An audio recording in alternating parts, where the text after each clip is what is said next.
Why not 175 అంటున్న YCP ప్రభుత్వాన్ని గద్దెదించడమే ధ్యేయంగా పెట్టుకున్న తెలుగుదేశం పార్టీ ఈ రోజు శంఖారావం అనే కార్యక్రమానికి శ్రీకారం చుట్టింది. అయితే ఇవాళ నుంచి ఈ కార్యక్రమం ప్రారంభం కానుంది. లోకేష్ చేతుల మీదుగా ప్రారంభం ముందు కొనసాగుతుంది. కార్యక్రమానికి సంబంధించి మరింత అప్డేట్స్ ని మా ప్రతినిధి రాజు అందిస్తారు. సో రాజు చెప్పండి, ఈ ఎన్నికల పోరులో భాగంగా ఇటు టీడీపీ మొదలుపెట్టిన శంఖారావం ఇవాళ ఇచ్చాపురం నుంచి ప్రారంభం కానున్నట్లు తెలుస్తుంది. దీనికి సంబంధించిన అప్డేట్స్ ఏంటి? యువగళం పాదయాత్ర తర్వాత నారా లోకేష్ ప్రత్యక్షంగా ఏ సభలు సమావేశాల్లోనూ ఇప్పటివరకు పాల్గొనలేదు. అయితే నెక్స్ట్ కార్యక్రమం ఏంటి, ప్రజల్లోకి ఏ విధంగా వెళ్తారని ఎదురు చూస్తున్నటువంటి టీడీపీ కేడర్కి ఒక ఉత్సాహాన్ని ఇవ్వడం కోసమే ఈ శంఖారావం కార్యక్రమం ఏపీ వ్యాప్తంగా అయితే నారా లోకేష్ ఆధ్వర్యంలో ప్రారంభం కానుంది. ఇప్పటికే అటు చంద్రబాబు, పవన్ కళ్యాణ్ ఇద్దరు కూడా టీడీపీ జనసేనకు సంబంధించినటువంటి కార్యక్రమాలన్నింటినీ ఒక ప్లాన్ ప్రకారం ఉమ్మడి సభల నిర్వహణ కోసం చేస్తున్నటువంటి నేపథ్యంలో నారా లోకేష్ చేపడుతున్నటువంటి ఈ శంఖారావం కార్యక్రమం అటు టీడీపీ క్యాడర్లో ఒక ఉత్సాహాన్ని నింపేదిగా కనిపిస్తూ ఉంది. ముఖ్యంగా ఉత్తరాంధ్రలో మొత్తం 11 రోజుల పాటు ఈ శంఖారావం కార్యక్రమం అయితే జరగనుంది. ఇచ్చాపురం నుంచి అటు అనకాపల్లి జిల్లా వరకు, అంటే దాదాపుగా ఈ 3 జిల్లా ఉమ్మడి విశాఖలో ఉన్నటువంటి ఉత్తరాంధ్రలో ఉన్నటువంటి 3 జిల్లాలకి సంబంధించినటువంటి 11 రోజుల యాత్రలో ప్రతిరోజు 3 నియోజకవర్గాల్లో నారా లోకేష్ అయితే పర్యటించున్నారు. సభలు అదేవిధంగా సమావేశాలు, కార్యకర్తలతో మీటింగులు, నాయకులతో సమావేశాలు నిర్వహించే పరిస్థితి అయితే కనిపిస్తుంది. ఈరోజు 10:30 ఇచ్చాపురంలో, అంటే ఆంధ్ర అటు ఒరిస్సా బోర్డర్లో ఉన్నటువంటి ఇచ్చాపురం నియోజకవర్గంలో ఈ కార్యక్రమం అయితే ప్రారంభమవుతుంది. తర్వాత మధ్యాహ్నం నుంచి టెక్కలి, సాయంత్రము మధ్యాహ్నం నుంచి పలాస, అదేవిధంగా సాయంత్రం టెక్కల్ నియోజకవర్గాల్లో ప్రారంభమయ్యి ఈ మొదటి రోజు అయితే ముగుస్తున్నటువంటి పరిస్థితి అయితే కనిపిస్తుంది. నారా లోకేష్ టీడీపీ క్యాడర్లోనూ అదేవిధంగా నాయకుల్లోనూ ఒక ఉత్సాహాన్ని నింపడానికి ఎన్నికల సమర శంఖారావంగానే చెప్పొచ్చు. ఈ శంఖారావం అనేది నారా లోకేష్ ఎంత ఉత్సాహంగా అయితే అటు యువగళం పాదయాత్రలో పాల్గొంటూ టీడీపీతో పాటుగా ప్రజలందరినీ, టీడీపీ సానుభూతి పరులని రానున్న ఎన్నికల కోసం సిద్ధం చేశారో అదే ఒక ప్లాన్ ఆఫ్ యాక్షన్తో ప్రస్తుతం అయితే నారా లోకేష్ ఈ శంఖారావం కార్యక్రమాన్ని చేపడుతున్నటువంటి పరిస్థితి కనిపిస్తుంది. దాదాపుగా 11 రోజుల పాటు మొత్తం 34 నియోజకవర్గాలు అయితే ఉన్నాయి. 34 నియోజకవర్గాల్లో సుడిగాలి పర్యటనలు చేస్తూ టీడీపీ వర్గాన్ని మొత్తం అందరినీ కూడా సమాయత్తం చేసే పనులు అయితే నారా లోకేష్ ఉన్నట్లుగా తెలుస్తూ ఉంది. రత్న రైట్ రాజు, అయితే 11 రోజుల పాటు కొనసాగే ఈ కార్యక్రమంలో ముఖ్యంగా అటు నారా లోకేష్ ఏ అంశాలతో ప్రజల్లోకి వెళ్లనున్నారు?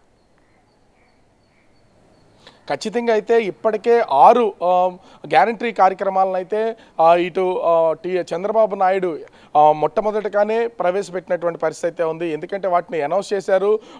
గ్యాస్ సిలిండర్లు కానీ, ఉచిత బస్సు ప్రయాణం కానీ, అదేవిధంగా పేదవాళ్ళని ధనవంతులు చేస్తాం, ఈ కార్యక్రమాలు ఏవైతే ఒక మినీ మేనిఫెస్టోని టీడీపీ విడుదల చేసిందో మహానాడులో, వాటన్నిటితో పాటుగా రానున్నటువంటి ఎన్నికలకి దృష్టిలో ఉంచుకుని ఇప్పటికే పవన్ కళ్యాణ్ అదేవిధంగా టీడీపీ అధినేత చంద్రబాబు ఇద్దరు కూడా ఉమ్మడి మేనిఫెస్టో మీద ఒక క్లారిటీ అయితే వచ్చింది. ఖచ్చితంగా నారా లోకేష్ కూడా ఉమ్మడి మేనిఫెస్టోకి సంబంధించినటువంటి కొన్ని విషయాలను ప్రస్తావిస్తారు, ప్రజలను సమాయత్తం చేయడం. ఎందుకంటే ఇప్పటికే జగన్మోహన్ రెడ్డి మొత్తం దాదాపుగా అన్ని నియోజకవర్గాలని క్యాండిడేట్లని ఫైనల్ చేసినటువంటి నేపథ్యంలో సిద్ధం సభలతో ఎక్కడికక్కడ సమాయత్తం చేస్తున్నటువంటి పరిస్థితి అయితే కనిపిస్తుంది. ఇప్పటికే 2 సిద్ధం సభలు అటు విశాఖపట్నం, ఏలూరులోనూ విజయవంతంగా జరిగినటువంటి నేపథ్యంలో దానికి మించి ఉండాలనే ఉద్దేశం అయితే ఉంది.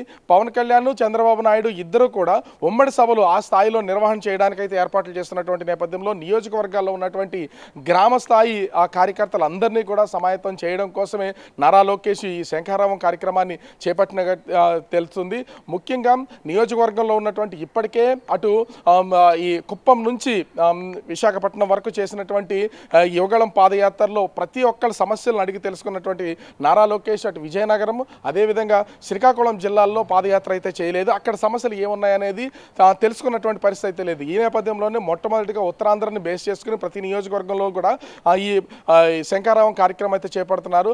యువగళం పాదయాత్రలో ప్రజల సమస్యలు ఏ విధంగా తెలుసుకున్నారో అలా సమస్యలు తెలుసుకోవడంతో పాటుగా క్రియాశీలక కార్యకర్తలను సమాయత్తం చేయడం, నాయకుల్ని సమన్వయం చేయడం, దీంతో పాటుగా జనసేన పార్టీకి సంబంధించినటువంటి నాయకులతో ఎలాంటి లోపాలు ఇద్దరిలో ఈ 2 పార్టీకి సంబంధించినటువంటి నాయకుల్లో ఏ విధమైన ఇబ్బందులు లేకుండా, సమన్వయ లోపం లేకుండా సమాయత్తం చేయడం, కార్యక్రమంతో పాటుగా ముఖ్యంగా కీలకమైనటువంటి మండల స్థాయి నాయకులతోనూ నారా లోకేష్ అయితే చర్చించే అవకాశం అయితే కనిపిస్తుంది. వీళ్ళందరినీ ఒక తాటి మీదకి తీసుకొచ్చి ఎన్నికలకి సిద్ధం చేస్తున్నారు. దాంతోపాటుగా చంద్రబాబు, పవన్ కళ్యాణ్ ఉమ్మడి మేనిఫెస్టోకి సంబంధించి ఎలాంటి హామీలు ఏమన్నారు అనేది ఇప్పుడు లోకేష్ చర్చించే అవకాశం అయితే కనిపిస్తుంది. ముఖ్యంగా వెనకబడినటువంటి ఉత్తరాంధ్రకి సంబంధించి కేవలం విశాఖపట్నం మాత్రమే అభివృద్ధి చెందినటువంటి ప్రదేశంగా కనిపిస్తుంది. మిగతా అటు ఏజెన్సీ ప్రాంతం కానీ అదేవిధంగా మారుమూల ఉన్నటువంటి శ్రీకాకుళం, విజయనగరం ప్రాంతాలకు సంబంధించి ఏ విధంగా తమ ప్రభుత్వం అధికారంలోకి వస్తే ప్రజలకు ఏ విధంగా మేలు చేయబోతుంది, ఎలాంటి అభివృద్ధి కార్యక్రమాలు చేయబోతుంది. ఎందుకంటే ముఖ్యంగా సుజల స్రవంతికి సంబంధించినటువంటి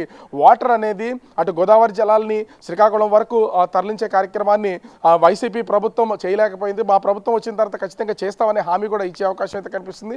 ముఖ్యంగా ఇక్కడ రైల్వే జోన్ అనేది అదేవిధంగా స్టీల్ ప్లాంట్ అనే దాన్ని కూడా నారా లోకేష్ ప్రస్తావించే అంశం అయితే కనిపిస్తుంది. ఇప్పటికే దశల వారీగా వీటి మీద టీడీపీ నాయకులు స్థానికంగా పోరాటాలు చేస్తూ ఉన్నా కూడా దీని మీద ఏ విధమైనటువంటి క్లారిటీ రాలేదు.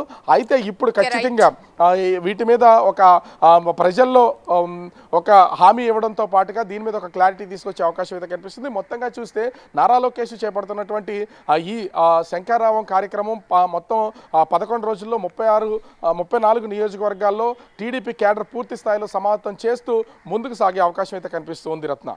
Right, thank you Raju.